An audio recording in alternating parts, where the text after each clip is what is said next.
Before I go on, I want to say something that I think it might be important for me to say in helping you to understand the particular emphasis of the two examples I'm going to share with you.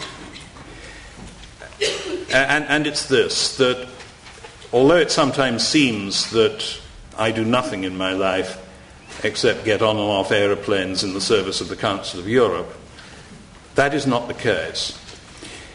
I became interested in the European language portfolio because I was already interested and had worked for many years on the concept and ways of operationalizing the concept of learner autonomy.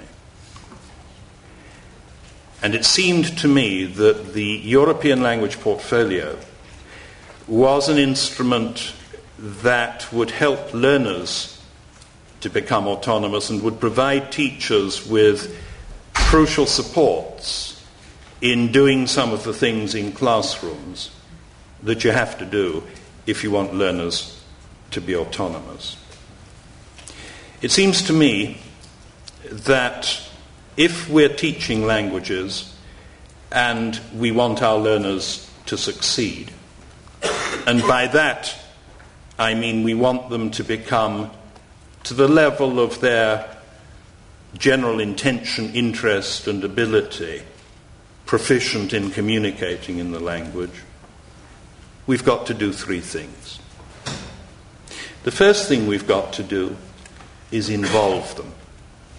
We have got to find ways of using their interest in being alive, their interest in things around them, as the starting point for involving them in the process of language learning. That involvement is the first step towards developing in them an understanding that the learning has to be done by them, not by us, the teacher. We can do all kinds of things to support learning, but we can't do it for them.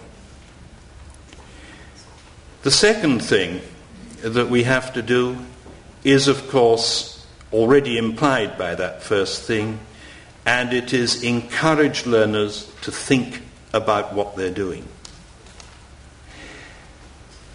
To encourage them within whatever negotiated framework we're operating with to set their own learning goals.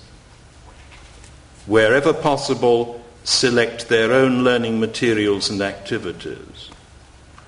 Thirdly, monitor very closely the progress of their learning.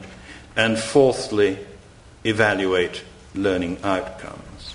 So learner involvement, learner reflection. But those really are just general pedagogical principles that apply as much to maths or science as they do to languages. In the case of languages, there are different third principles for other subjects. In the case of languages, the third thing is target language use.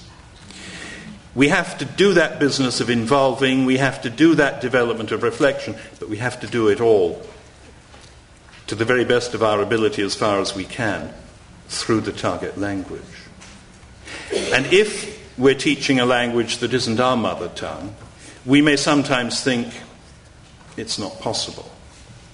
But of course it is, because when migrants come to Sweden, they're taught Swedish through Swedish, just as when they come to Ireland, they're taught English through English without benefit of any intervention of the mother tongue.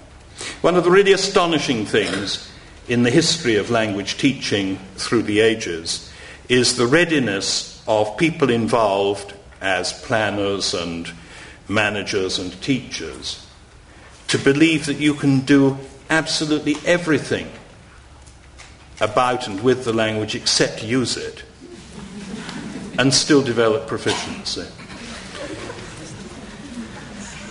As I talk through these two Irish examples, I want you to try to hold in mind these three principles which in interaction with one another, it seems to me, are the way we succeed in language teaching. learner involvement, learner reflection, target language use.